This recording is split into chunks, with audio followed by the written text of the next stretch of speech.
belangrijkste nieuws uit Curaçao in het Nederland. Access Journaal, vers van de pers.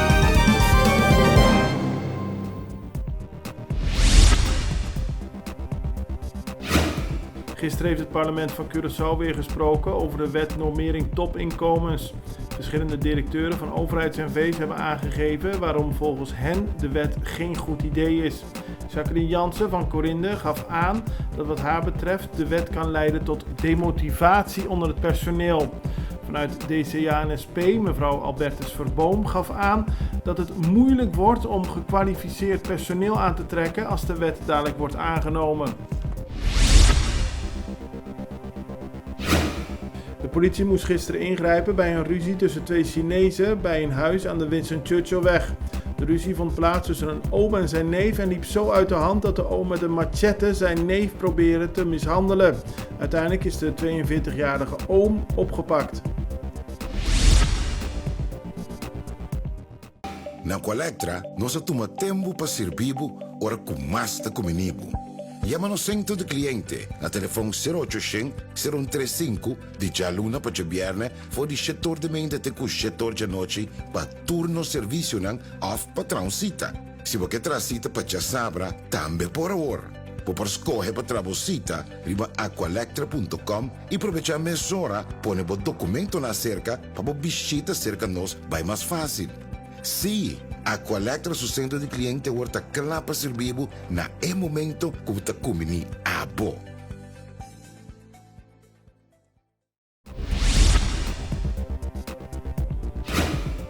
Er is te weinig controle en toezicht op de wijze waarop Curaçao online gokken mogelijk maakt.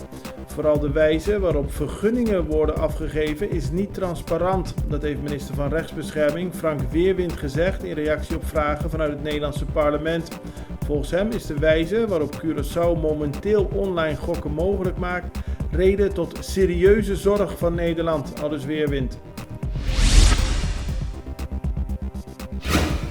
Na het faillissement van de Girobank heeft Curaçao 170 miljoen gulden geleend.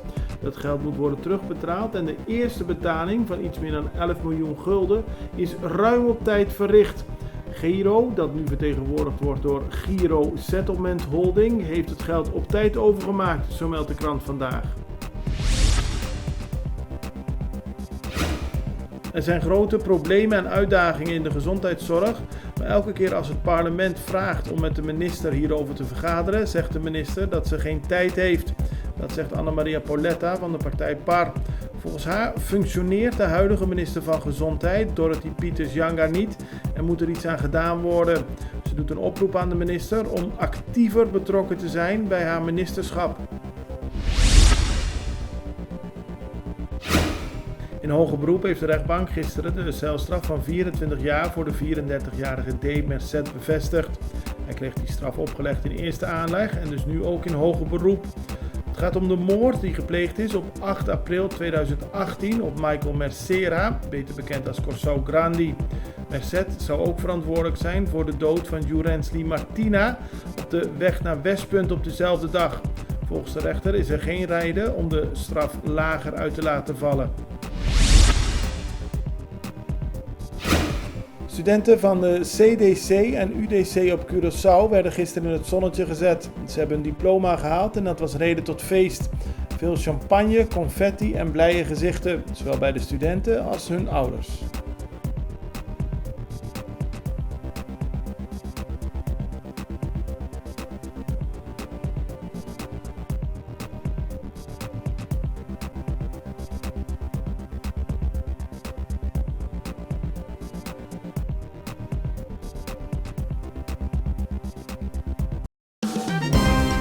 Het belangrijkste nieuws uit Curaçao in het Nederland. Access Journaal, vers van de pers.